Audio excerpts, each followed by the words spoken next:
1 जुलाई 2024 भारतीय कानूनी इतिहास का एक ऐसा दिन जिसने बहुत कुछ बदल कर रख दिया। 60 साल पुरानी भारतीय दंड संहिता, जिसे हम आईपीसी के नाम से जानते थे, उसकी जगह भारतीय न्याय संहिता यानी बीएनएस ने ले ली है। वैसे तो इस नए कानून ने कई पुराने नियमों को बदला है, लेकिन एक खास हिस्सा ऐसा है जिसने हर जगह एक जबरदस्त बहस छेड़ दी है, कोर्ट रूम से लेकर आम लोगों की रोजमर्रा की बातचीत तक। और वो है बीएनएस की धारा 69।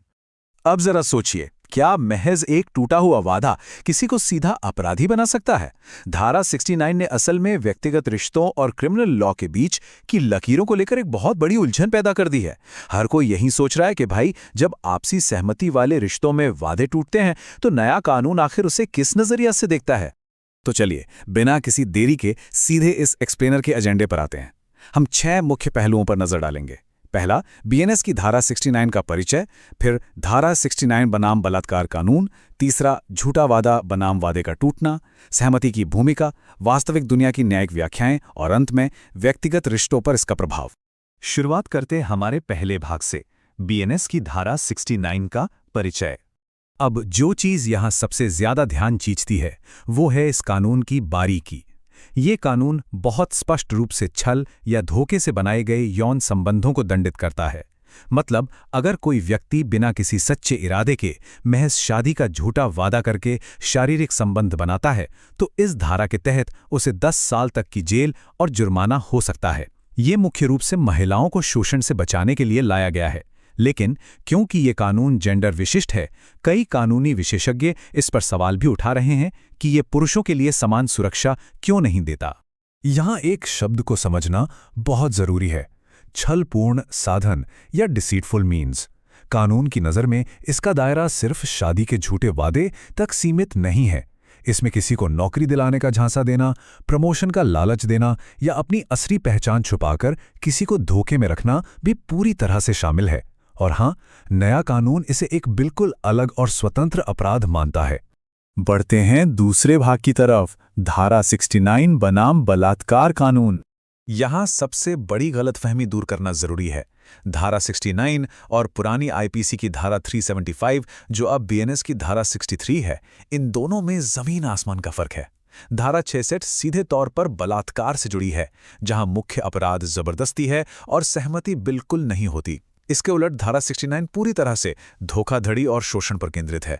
यहां ऊपर से देखने पर तो सहमति नजर आती है, लेकिन असल में वो सहमति एक धोखे का नतीजा होती है। इसीलिए ऐसे कानूनी तौर पर बलात्कार नहीं, बल्कि छलपूर्ण साधनों द्वारा यौन संबंध का एक बिल्कुल अलग अपराध माना गया है। अब आते हैं तीसरे और शायद सबसे पेचीदा हिस्से पर, झूठा वादा बनाम वादे का टूटना। चलिए, इस इरादे की पहेली को एक टाइमलाइन से समझते हैं। सुप्रीम कोर्ट ने इसे एकदम साफ कर दिया है। बात यहां दिन 1 की है। क्या रिश्ते की शुरुआत में ही धोखा देने का इरादा था? अगर कोई रिश्ता आपसी सहमति से सालों तक चलता है, जैसे मान लीजिए 3 साल, और फिर किन्हीं कारणों से टूट जाता है, तो उसे अपराध की श्रेणी में नहीं रखा जा सकता। क्रिमिनल इंटेंट या आपराधिक इरादा पहले दिन साबित होना चाहिए। सालों बाद हुआ ब्रेकअप पहले दिन के धोखे के बराबर बिल्कुल नहीं है। आगे बढ़ते हैं चौथे भाग पर, सहमति की भूमिका। सहमति आखिर है क्या? सुप्रीम कोर्ट का 2013 का यह फैसला आज भी इस पूरी बहस की नींव है। सहमति महज सिर हिलाना या हां बोलना नहीं है। ये एक बहुत ही एक्टिव और जागरूक चॉइस होनी चाहिए। अगर वो हां किसी गलतफहमी या झूठे वादे के दबाव में कही गई है, तो कानून उसे सच्ची सहमति नहीं मानता। लेकिन यहां एक पेंच है। अभियोजन पक्ष को यह बिल्कुल पुख्ता तरीके से साबित करना होता है कि आरोपी का इरादा वाकई में शुरुआत से ही धोखा देने का था। चलिए, अब थ्योरी से निकलकर असल दुनिया में आते हैं। 5वां भाग, वास्तविक दुनिया की न्यायिक व्याख्याएं। अदालतें असल में इस कानून को कैसे देख रही हैं? मद्रास उच्च न्यायालय का यह रुख स्थिति को बिल्कुल स्पष्ट कर देता है। जब आपसी सहमति वाले रिश्ते खराब होते हैं और उन पर क्रिमिनल केस ठोक दिए जाते हैं, तो अदालतें सख्त एतराज जता रही हैं। उनका साफ कहना है कि आपराधिक प्रक्रिया का इस्तेमाल लोगों को नैतिकता का पाठ पढ़ाने या किसी के ब्रेकअप के दर्द को मुकदमेबाजी का रूप देने के लिए बिल्कुल नहीं किया जा सकता। और ये चीज हमें अलग अलग फैसलों में साफ दिखती है। सुप्रीम कोर्ट ने कहा कि भाई 9 साल लंबा रिश्ता ये खुद साबित करता है कि शुरुआत में कोई धोखा नहीं था।